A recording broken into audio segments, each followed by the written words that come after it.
예수님께서 이제 드디어 이제 그 바리새인들과 종교 지도자들을 향해서 이제 극한 이 최종적인 분노를 드러내시는 것을 보았습니다.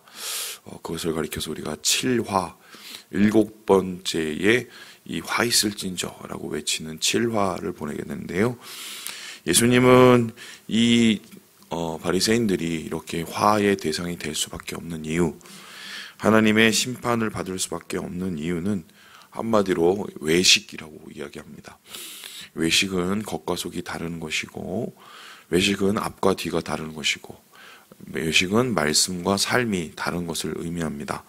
이 사람들의 외식은 겉으로는 사람들이 보기에 거룩해 보이고, 겉으로는 아름다워 보이고, 겉으로는 뭔가 의로운 척해 보이지만 실제로 속에서는 탐욕과 분리와 여러 가지 악독이 마음속에 가득한 것을 보셨습니다. 그래서 예수님께서는 이들을 향해서 최종적으로 뭐라고 하셨냐면 어제요, 6화죠. 마지막 화로 이들을 향해서 회칠한 무덤이여 라고 말합니다. 회칠한 무덤이여. 겉으로는 이제 회칠을 해서 하얗게 보이고 말짱하게 보이지만 그 밑에는 이제 썩어져 있는 사람의 뼈가 가득하게 되고 또 시신이 썩은 냄새가 진동을 하게 되겠죠. 그래서 이들이 구원을 받을 수 있는 방법은 단 한 가지인데, 이 외식과 불법을 버리고 소위 말해서 안으로서의 정결, 안으로부터의 거룩, 그것을 주님께서 원하신다. 오늘 이 말씀은 우리에게도 그대로 해당되는데, 주님은 우리의 중심을 바라보시는 분이시고 중심의 진실함을 통해서 역사하시는 분이시기 때문에 오늘날도 똑같이 우리를 향해서 하나님의 은혜로 말미암아 우리의 마음이 깨끗해지기 원하시는, 이 말씀을 어제 우리가 함께 보았습니다. 오늘은 그 말씀에 이어서 예수님께서 이제 이 화의 마지막 최종적인 화, 7번째 화, 그리고 그들을 향한 심판의 이야기를 던지시는데요. 그 심판의 얘기는 좀 억울하게 느껴질 수 있을 정도로 이들의 죄값을 이렇게 표현하고 있습니다. 우리 함께 우리 29절의 말씀을 같이 한번 읽어보도록 하겠습니다. 29절입니다. 시작. 화 있을진저 외식하는 서기관들과 바리새인들이여, 너희는 선지자들의 무덤을 만들고 의인들의 비석을 꾸미며 이르되. 이 사람들을 가리켜서 회칠한 무덤이라고 얘기하면서 그 무덤이 어떤 무덤이냐, 겉으로는 선지자들의 무덤과 의인들의 비석을 꾸미는 사람들이라고 이야기를 하고 있습니다. 왜 선지자들의 무덤, 의인들의 비석이라고 이야기를 할까요? 이것은 이제 바리새인들의 역사를 좀 살펴볼 필요가 있는데, 이 바리새인들의 태생은 어떻게 보면 이제 바벨론 시대부터, 바벨론 포로 시대부터 시작되었다 할 수 있습니다. 이 포로를 끌려가서 이 사람들이 이제 성전이 무너지고 나서 예배를 드릴 수 없게 되니까 그들만의 이제 시나고그, 그러니까 회당에 모여서 거기에서 이제 말씀을 공부하고 말씀을 가지고 일종의 그들만의 모임을 갖기 시작했습니다. 이때 이제 말씀을 연구하기 시작을 하면서 일종의 이제 평신도 사역자들이죠. 그러니까 레위인이 아닌 평신도 사역자들도 참여를 해서 우리가 왜 꼴이 됐는지를 이제 고민하게 됩니다. 그럴 때 우리가 모세의 율법을 제대로 지키지 못했구나. 그리고 모세의 율법을 지키라고 돌아오라고 얘기했던 선지자들을 우리가 제대로 그 말을 듣지 않고 오히려 핍박하고 죽였구나. 그래서 모세의 가르침과 선지자들의 외침을 우리가 제대로 듣지 못했기 때문에 이 꼴이 났다. 이렇게 생각하면서 이제 바벨론 포로 시대 때부터 이 종교를 갱신하고 신앙을 갱신해서 뭔가 이제는 좀 제대로 된 신앙, 하나님 안에서의 좀 다시 돌아갈 수 있는 신앙을 만들어 보자는 그 운동, 그게 하시딤 운동이라고 하는데요. 그 운동에서 나온 이 여러 파 중에 하나가 이제 바리새파입니다. 근데 이들이 돌아왔었을 때 무엇을 제일 먼저 했겠습니까? 당연히 에스라를 한번 생각을 해보세요. 혈통순수주의, 그리고 율법을 제대로 지킬 것, 그리고 말씀을 제대로 지킬 것. 이것을 이제 계속 강조하면서 소위 말해서 이제 사람들 가운데, 이스라엘 백성들 가운데 하나님의 말씀을 지키고 선지자들의 외침을 새기는 뭐 그런 역할을, 좋은 역할을 해 왔어요. 그런데 시간이 지나고 세대가 지나면 어떻게 됩니까?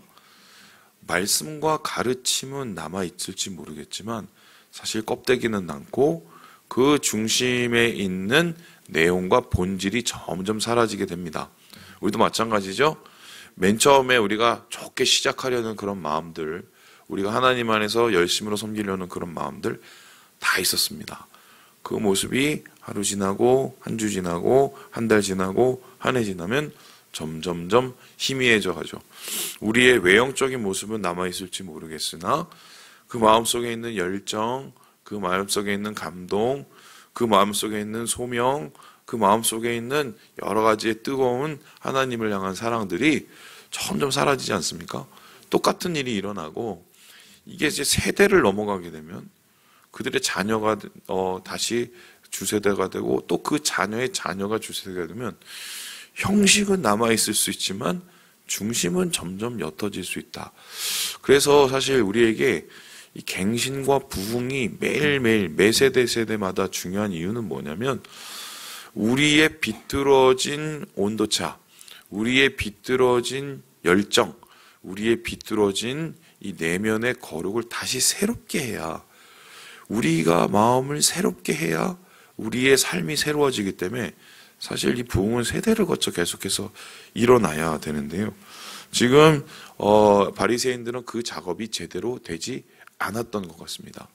그리고는 그들이 선생님으로서 사람들에게 존경을 받았기 때문에 그런 존경을 받고 종교적으로 사람들에게 받았던 그 권한들을 자기들의 이속과 자기들의 이 탐욕을 채우는 데 사용하기 시작한 거죠. 주님께서 지적한 것은 바로 그 부분이고요. 그러니까 이들은 이렇게 합니다. 실제로 자기들이 하는 행동은 선지자들의 외침과 모세의 가르침에 반하는 탐욕과 죄악을 저지르고 있음에도 불구하고 겉으로는 뭐라고 합니다. 우리는 모세율법을 계승하고 있고 선지자들의 외침을 우리는 사모하고 따르고 있다, 존경하고 있다, 이렇게 얘기를 합니다. 실제로 그들의 삶 속에서 그렇게 했고요. 그러니까 여기에 대해서 주님께서는 뭐라고 얘기를 하셨냐면요, 이렇게 얘기를 합니다. 우리 함께 32절의 말씀을 같이 한번 읽어보도록 하겠습니다. 32절입니다. 시작. 너희가 너희 조상의 분량을 채우라. 그들은 말을 하기를 이렇게 얘기하죠. 야, 우리가 조상 때 있었으면 이 꼴은 안 났을 거야. 우리는 선지자들을 얼마나 우리는 따르고 모세의 가르침을 얼마나 소중히 여기는데 이렇게 얘기를 했습니다. 그런데 실상 그렇지 않으니 뭐 어떻게 합니까? 예수님 보시기엔 니네들 조상이 하는 거나 너네나 오히려 다른 게 하나도 없고 우리가 니네가 더 못할 수도 있기 때문에 조상들이 저지른 죄의 분량을 계속 한번 채워봐라, 이렇게 얘기합니다. 이게 어떤 뜻일까요? 여기 물이 있습니다. 물. 컵이 있죠. 이제 컵에 이제 물을 붓습니다. 그러면은 뭐 50%, 75%, 80%, 90% 이렇게 넘치겠죠. 100%가 넘으면 어떻게 됩니까? 넘쳐오릅니다. 100%가 될 때까지는 이것이 물이 넘치는지 밖에서 못 봅니다. 그죠? 그런데 어쨌든 이 물은 채워지고 언젠가는 넘칩니다. 이걸 하나님의 분노의 잔이라고 한번 생각해 본다면 우리가 하나님 앞에 우리가 죄를 짓는데 왜 하나님이 그냥 그대로 내버려 두실까? 그게 아니죠. 하나님의 심판의 잔과 분노의 잔을 이렇게 채우고 있는 겁니다. 우리가 누구에 대해서 혹은 하나님에 대해서 참 죄를 짓고 또 입으로, 마음으로, 또 삶으로 우리가 그 탐욕적인 것으로 주님 앞에 죄악을 지을 때 조금씩 이 잔이 채워지는 겁니다. 그러다가 어느 순간이 되면은 90%가 되고 100%가 됩니다. 그리고 어떻게 돼요? 넘쳐버려요. 그러면은 이 분노의 잔을 하나님이 어떻게 하십니까? 엎어버리세요. 그 엎어버리는 것을 가리켜서 성경에서는 뭐라고 얘기합니까? 심판이라고 합니다. 그러니까 지금 주님께서 이 바리새인들을 향해서 뭐라고 하냐면 계속 한번 채워보지, 이러고 얘기하는 거예요. 어떻게 되나? 이렇게 얘기했어요. 이런 식으로 너희들의 그 조상으로부터 내려온 그 죄의 길을 답습하고 거기에서 벗어나지 않으면 네가 어떻게 되는지 한번 계속 채워보시지, 이렇게 얘기합니다. 그리고는 주님께서는 정말 최악의 말씀을 하시는데요. 우리 함께 33절의 말씀을 같이 한번 읽어보도록 하겠습니다. 33절입니다. 시작. 뱀들아 독사의 새끼들아 너희가 어떻게 지옥의 판결을 피하겠느냐. 독사 새끼라고 얘기합니다. 이게 독사 새끼가 한국으로 따지면 개XX하고 똑같은 말입니다. 왜 이렇게 예수님께서 담지도 못할 말을 하셨을까요? 독사 새끼란 말은 무엇입니까? 독사의 독을 그대로 이어받은, 그죠? 아버지의 그 독을 그대로 이어받지만 작지만 물면 역시 굉장히 사람들을 치명적으로 만드는, 한마디로 그 독을 품은, 죄악의 독을 품은 그런 모습이 바로 그들의 모습이었다. 그래서 그들이 그 독을 가지고 무엇을 하였습니까?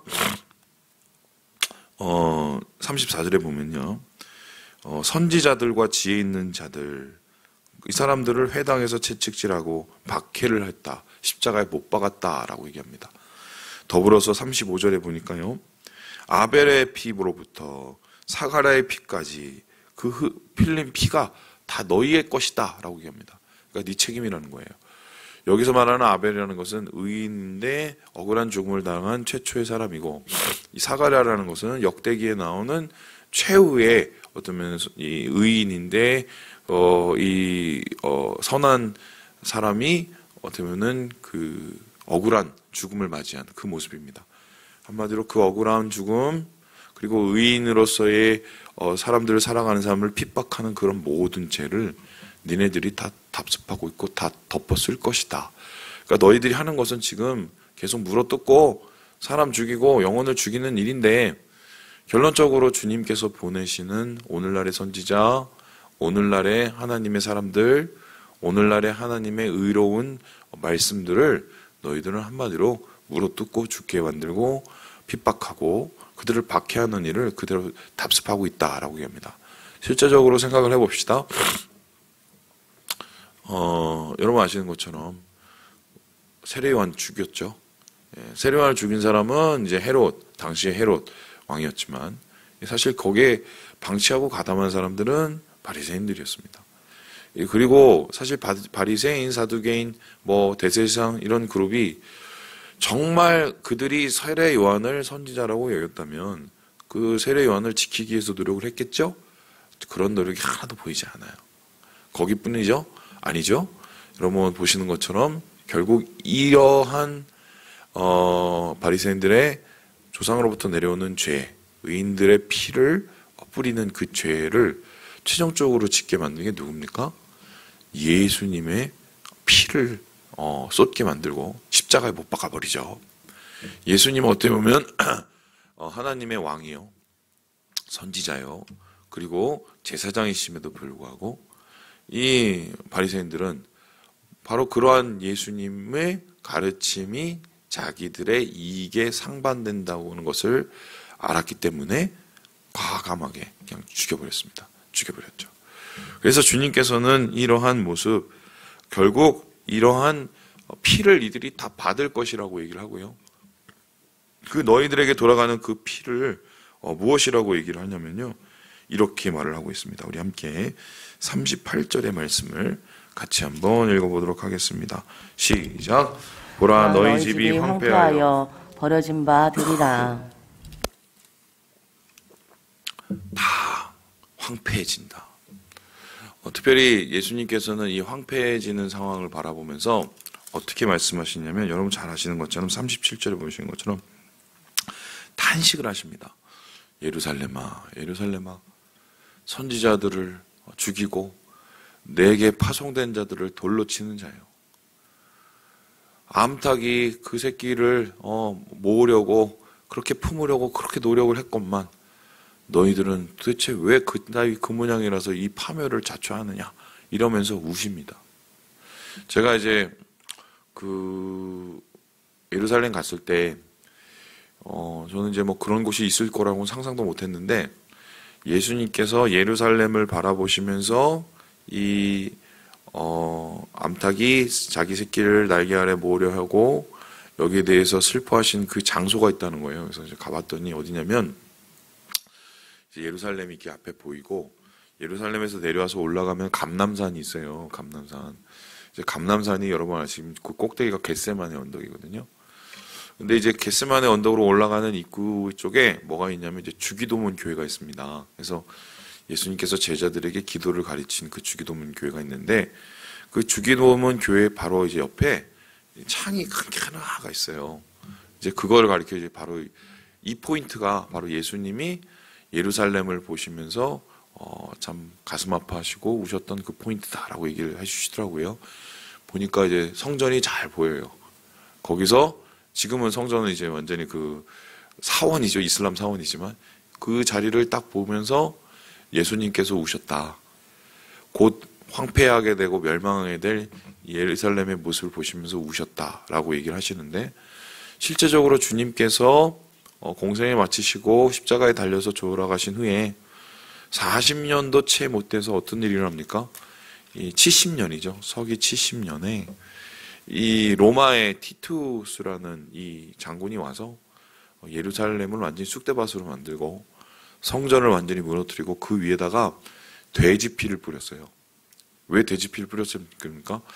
그것을 완전히 더럽히는 거룩한 것을 성결한 것을 더럽히는 그 개념으로 돼지 피를 다 뿌려버립니다. 그리고 예루살렘에서 그나마 항복한 사람들은 이제 거두었는지 모르겠는데 결국 이 사람들이 이 종교 지도자를 중심으로 해서 대항하거든요. 다 죽어요. 다 완전히 다 죽어버립니다. 그리고 이제 마사다라는 곳이 있습니다. 이 마사다가 뭐냐면 유대에서 밑으로 이제 내려오다 보면 이제 유대 광야가 보이는 쪽에 이제 산 같은 곳에 이제 분지, 이렇게 평평한 분지가 있어요. 이제 거기 이제 올라가는 게 이제 상당히 힘듭니다. 걸어 올라가야 되는데 이게 원래 거기가 이제 별장인가 뭐 이런 걸 쓰다가 나중에는 사람들이 최종적으로 거기 다 올라갔어요. 올라가서 이제 끝까지 항쟁을 하려고. 우리로 따지면 강화도죠, 강화도. 이제 삼별초 운동 아시죠? 올라갔는데 로마 군대가 쳐들어와서 거기를 이제 봉쇄해 버리니까 이제 어떻게 됐냐? 서로가 서로를 죽이는 자결을 합니다, 다. 그렇게 비참하게 끝나요, 이스라엘이. 그래서 지금도 이제 뭐 그 무슨 애국 교육한다고 그 저희가 마사다 거기 요새를 가봤는데 학생들이 이제 와서 거기서 애국 교육을 받습니다. 우리 조상들이 여기서 다 자살하고 죽었대. 그러니까 우리가 나라가 힘이 있어야 된다. 막 이런 걸 가르치더라고요. 그런데 우리는 거기를 보면서 뭘 느꼈습니까? 돌이키지 않으면 어떤 일이 일어나는지를 봤죠. 하나님의 말씀에 돌이킴이 없는 자에게 어떤 화와 심판이 이르는지를 분명히 보게 되죠. 결과적으로 자초하는 거죠. 스스로 파멸을 자초하는 셈이 되는 겁니다. 물론 로마라는 이 군대에 의해서 하나님이 그들을 징벌하셨지만 그 징벌하게 된 계기와 징벌하게 된 그 시초는 결국 그들의 책임에 있었다. 그래서 하나님께서 이들의 파멸을 지금 선언하시는 이 이야기가 오늘 말씀 속에 나타나게 됩니다. 자, 그렇다면 오늘 말씀을 우리가 듣고 다시 돌아봐야 될 것은 무엇일까요? 저는 한 가지 딱 이런 생각이 들었습니다. 이렇게까지 얘기를 하면, 예?